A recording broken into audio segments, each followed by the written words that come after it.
Hello everyone, this is Mumbo and welcome back to another Minecraft video, and in this one I'm going to be showing you guys how to build a fortress. Now this thing is going to be filled to the brim with various different redstone contraptions. Most of them are going to be defense systems and things to keep the bad guys out, and some of them are just there to look awesome, which I think is incredibly important. All in all, I think it should be a really interesting redstone project, and if you do want to build along with me, then of course this world can be found down in the description. Just chuck it into your Minecraft world saves folder and place the blocks as I place them. But anyway, let's crack on and get this thing started. So, first things first, we've got to build the entrance for this place, and I think the best entrance for any form of fortress is to use a castle entrance, also known as a portcullis. So, the first thing we've got to do is get this sheep out of the way, and we've got to create a 4x3 area using these stone bricks right here. Now, of course, you can decorate this however you really want to, but I'm just going to be showing you the basics and all of the redstone contraptions. So you want to go 4 blocks up like this, then you want to go 4 blocks across like that, and then another 4 blocks on that side to create a 4x3 area in the center, and then we're going to go 1 block back from this area right here, and we're going to take out all of these blocks. Now, as you can see, I've mined out a small area down underneath, and that's just so that we can chuck in the sticky pistons just like that.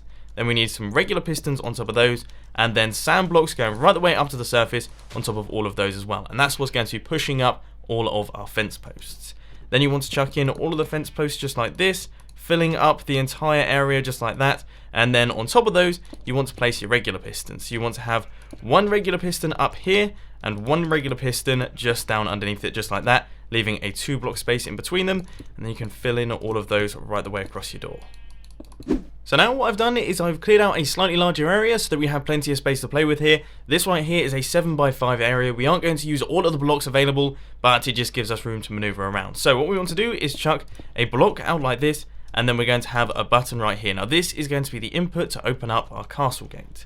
Just down underneath that, we're going to chuck in a sticky piston with a redstone block on its face, and that is going to run down into this redstone right here. So when we hit that button, this sticky piston will extend, it will power this redstone that will run out into this repeater right here, which will go into this sticky piston facing upwards with a block on top, which will then run out into this repeater set to 3 ticks, another repeater set to 3 ticks, which is going to be going into this block right here.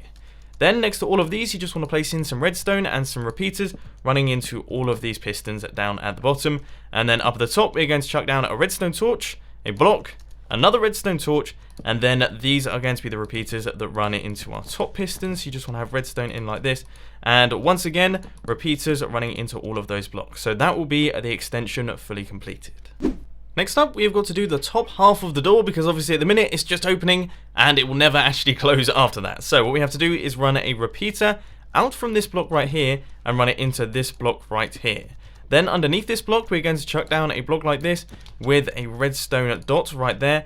And on the side of this block, we're actually going to add ourselves a button, and this is the alternate input. So this is the input to the door from the inside so that we can actually get out of this place, because otherwise we're probably going to struggle quite a bit. But anyway, on the side of this block, you also want to chuck down a redstone torch like that, a block like this, some redstone dust right there, block up like that, another redstone torch, a block on top of that redstone torch, with another redstone torch, a block on top of that torch, with a dropper facing upwards, and a hopper running down into that dropper right there to create a monostable circuit. We're going to chuck our button into that dropper, although it can be any item you really like. And then we're going to run our comparator out from that block into this block right here, with redstone dust on top, and a repeater running into this block right here. Now this is of course going to be powering all of our pistons, so you just want to chuck in a bunch of blocks just like this, but actually you want to make sure that this block right here is in fact an upside down half slab to allow the redstone to run down between both of these. So you want to run redstone across like this, and repeaters running into all of these pistons. Then you want to go down underneath here, and once again we're going to be chucking in a layer of blocks just like that, with a block up like this so that the redstone can be connected. You want to go right the way across here, redstone dust on top of all of these blocks, and then repeaters set to 3 ticks just down underneath it like that. And that is everything done and dusted. There is just one very quick change that you need to make to your circuitry before you fire this thing into action, and that is to change this repeater right here from 3 ticks to 4 ticks. I apologize for that mistake, but that will allow all of the sound blocks to be retracted, and that means that this thing is now fully functional. So if you hit this button, you can see all of our fence posts get pushed upwards, we can walk through the door, and then all of the fence posts get pushed back down behind us to stop any creepers or bad guys from getting inside. Now, the way that this thing works is actually quite simple. We have a rising edge monostable circuit right here, which triggers all of this double extender circuitry. And these are really simple double extenders because, of course, sound blocks fall due to gravity, so we don't have to worry about second block retraction. And then on the falling edge, we've got this falling edge monostable circuit up here, which fires into action this double extender, which is even simpler because we don't even have to retract these pistons right here, as they get automatically pushed back up when the fence posts get pushed back up as well. It's very simple stuff. Now, as you guys know, I'm not the best builder in the world, but I've decided to add in a few extra blocks right here for decoration. So we've got some cobblestone stairs going across the top, and we have some stone bricks wrapping around the outside. Now, most of your redstone circuitry is actually covered up, but we have a little bit exposed out the top here, which I actually think looks quite nice. I mean, I'm fairly happy with it being there. Let me know down in the comment section what you think. But anyway, we're going to be moving on to the next part, which is adding in the extra bits on the outside. So first things first, you want to chuck in a few stone bricks next to your fence post right here, just going up to those pistons, and that should complete the look of your castle door. Then we're going to create this sort of section right here. So we're going to go up to this height, and we're going to create a big elongated O, a bit like this one, and we're going to chuck in a dispenser at the bottom, a dispenser at the top, and then some cobblestone stairs in the middle. Once again, all of these blocks, they're entirely optional, but this system right here is the important part. I'm going to do the same thing on the other side. Once you have something like this going on, we're going to start linking up all of the redstone. And I'm going to warn you, things are going to start getting really quite tight here. So you want to place a block up like this, and a block up like that with redstone dust on top of both of those. Now the good news is that this redstone right here doesn't power this redstone, so neither of these circuits, despite the fact that they're next to one another, will power one another, which is always a very good thing indeed. So you want to chuck in an upside down half slab right there, then redstone dust like that, and that will power both of those dispensers. Then you want to head over here and do the same thing on the other side, just like that. So that is 2 blocks like this, redstone on those, and then an upside down half slab with the redstone running into the dispensers. And now it's time to start linking these things up. So the first thing you want to do is go down like this, place a block next to your button, and then a redstone torch right there. Then we're going to grab another block, place a redstone torch on the side of that one, and another block down at the bottom with a redstone torch on the side of that one. And you want to do the same thing on the other side. So a block out like this, redstone torch right there, a block like this, redstone torch right there, and a block like this with a redstone torch right there. And if you're wondering why I'm using spruce wood, that's simply because that's going to be the flooring for the inside of my fortress, and I thought I'd do that before placing in the redstone and then having to take it out and replace it with the spruce wood. It's time saving. Anyway, you want to place a couple blocks going across the bottom like this, and we're going to place a repeater and then a comparator with redstone dust right there, and then a comparator over here with redstone dust, and then a repeater right here, and in the center here we're going to be chucking in our hopper clock. All we have to do for that one is chuck a hopper in like this and a hopper running back into it, so it looks just a little bit like this one. Then you want to chuck an item inside that hopper right here, and as you can see, we start getting the clicking of the dispensers and also the redstone running through both sets just like that. Then to turn this thing off, what we have to do is place a couple blocks like this and leave it like that, and if you flick it on, as you can see, the entire system shuts off. And one thing that I would suggest doing is chucking down a sign and actually writing turrets, so it tells you what that lever does. That is the toggle for your turrets, and that is what is going to allow you to start firing out the arrows from the front.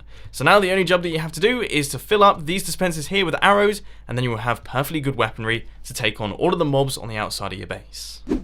Next up, we are going to be working on our mob turrets. Now, of course, if you're on a multiplayer world, these things are going to be absolutely fantastic, because these are going to protect your fortress from other players. However, if you're in single player, they're not going to be particularly useful, but they're still going to look fairly awesome, so you might still want to build them. But anyway, decoration-wise, we're going to be having 2 cobblestone stairs like that, and then a few stone bricks going across like this with stone slabs on top of all of these. And of course, you don't have to do exactly the same design as I'm doing right here, but I personally think this looks pretty cool. So we're going to create the big O shape going up to the top there, with some cobblestone stairs down at the bottom, cobblestone stairs up at the top, and then some cobblestone in the middle. Then you want to head up to the top here, chuck in a few blocks of cobblestone, and then a few stone bricks like that, and this is what you should end up with. I mean, it's not the best looking building in the world, but it's certainly not the worst. So we're going to head underneath, and we're actually going to make this thing functional. So you want to chuck in a regular piston just underneath your stone slabs right there, and that is going to be pulling our mob through that block and up onto the surface so that you can take on all of the other players. So we want to chuck in a few glass blocks like this. Obviously these can be regular blocks, but I like the look of the glass. And then we want a slime block down here with a sticky piston facing across like this into our regular piston there. To wire these things up is relatively simple. You want to go 3 blocks beneath that sticky piston, place a block, a redstone torch, another block, and then another redstone torch, which will send a 1-tick pulse through that sticky piston. Then you want to place a redstone torch right here, a block like this, a dropper facing upwards there with a hopper running back down into it, and then you want to chuck any old item inside that dropper to create a monostable circuit. Then you want to place a block right here, a block right there with a comparator running out from that hopper, a repeater set to 2 ticks running into that block, which will power this regular piston. Now for the difficult part. If you're playing in survival mode, this bit is going to be a massive pain in the backside. You need to get yourself a witch or a skeleton or whatever mob you want to place inside this turret, and you need to get it inside this area here without it dying or without you dying as well. So you need to chuck that thing in and then make sure that you've got the blocks to fill up the area, because otherwise that guy right there is going to escape. One thing that is incredibly important is you need to rename these guys, because otherwise it's going to despawn as soon as you unload those chunks. So I've called this guy Skelly Turret. You can of course call your mob whatever you really fancy. But anyway, it is now time to crack on with the other side of the fortress. And as you can see already, I've done all of the decoration. It's an exact mirror of the other half. So now we're going to chuck in all of the blocks. It's exactly the same process as last time. We want to place in a regular piston facing downwards, a sticky piston facing across just like that. Then we need to create our little chamber for our mobs. So you want to place our glass like this, a slime block down at the bottom right there. And then we're going to grab ourselves a few blocks and do all of the wiring. So you want to go 3 blocks beneath the sticky piston, place in a torch, and then a block, and then another redstone torch, a redstone torch right there with a block up like this, a dropper facing upwards with a hopper running back down into that dropper to create a monostable circuit. So you want to throw any old item inside that thing. Then you want to place 2 blocks out like this, a comparator, and then a repeater set to 2 ticks running into that block. So that is all of the redstone wiring completed. You just need to throw the skeleton or whatever mob you're choosing inside that chamber right there, and make sure to rename it. To wire these things up, as you can see, I've cleared out a slightly larger area out the back of the fortress. And what we're going to do is run 3 blocks out like this, then a bunch of blocks going all the way across, right the way over to the other side. And then you want to place redstone dust on top of all of these blocks. So redstone going all the way across here until you come in line with the comparator. Then you want to place redstone going all the way across like this. And then on top of these blocks, you just want to place blocks up like this. Redstone on top of both of those, a redstone torch on that side, and a redstone torch on this side as well, and that will actually activate our mob turrets. So now our skeleton should be up on the surface, as you can see right there. But then what we want to do is head over into this area. We're going to grab a few of these blocks right here, and we're going to chuck a couple blocks down like this, a lever right here, and we're going to need another sign telling us what this thing does. So this is going to be our skelly turrets. Now all of the defensive redstone is all done and dusted. We have got ourselves some arrow turrets, and we also have ourselves some skeleton turrets on the outside as well. Now this is all well and good, but what we need to do is we need to actually finish off the fortress, because of course at the minute we have got one half of it, but if any player was walking along, they could easily walk around the back and attack us. So what I'm going to do here is I'm going to copy what I've done for the first half of this design. So all of these blocks right here, I'm going to copy all of them, and I'm going to do them on the other side, and it should, in theory, end up looking pretty good.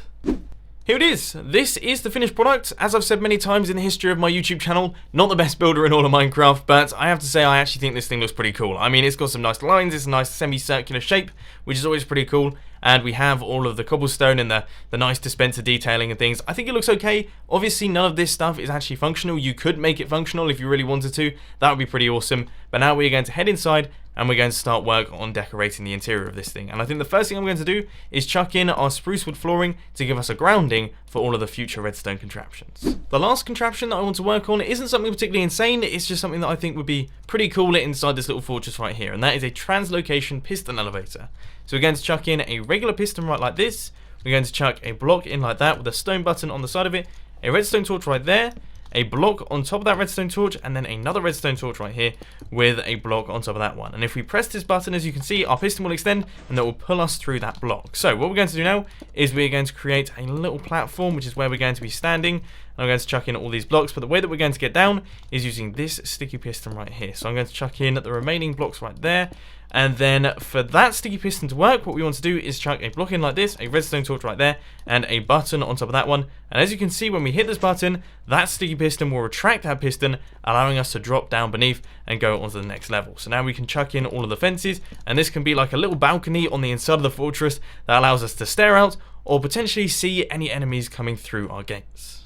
For the final part of today's video, I'm going to give you guys a few suggestions as to what you can fill these gaps with, because of course, most of this place is filled with redstone. We've got redstone going on here, we've got all this redstone here, we've got a little bit of redstone going on here, but we do have these two corners which have got the tiniest bit of space, and I thought I'd give you guys a few options. So you could do a storage system, you could have armories, you could have armor equipping stations, you could have hidden redstone bunkers, hidden storage, you could have like a PvP defense station, whatever you really fancy. And I'll put links to all of those down in the description just to give you guys some inspiration. I thought that would be better than to give you like one set thing to do, because some of you might not want that, or perhaps you wanted something slightly different. And of course, if you don't want to add anything else in these corners, that's absolutely fine because this place is already pretty amazing already. So this is the redstone fortress. We have got all of the redstone contraptions done and dusted. We've got our castle gates that opens up just like this. We've got our turrets that fire arrows out into the distance, as you can see right there. We've got our skeleton turrets, which are currently activated, and the skeletons are on top of those blocks right there. I mean, this place is amazing. I personally absolutely love it, and I hope you've enjoyed it too. So let me know down in the comment section what you want to see me build next, whether it be like a bunker or potentially a battleship. Just give me your thoughts down in the comment section. I would love to hear what you guys come up with. But unfortunately, that is all I've got time for today. I hope you enjoyed this video. If you did, please be sure to hit that like button. And if you really loved it, then make sure to subscribe. Thanks for watching, guys. This has been Mumbo, and I'm out. I'll see you later.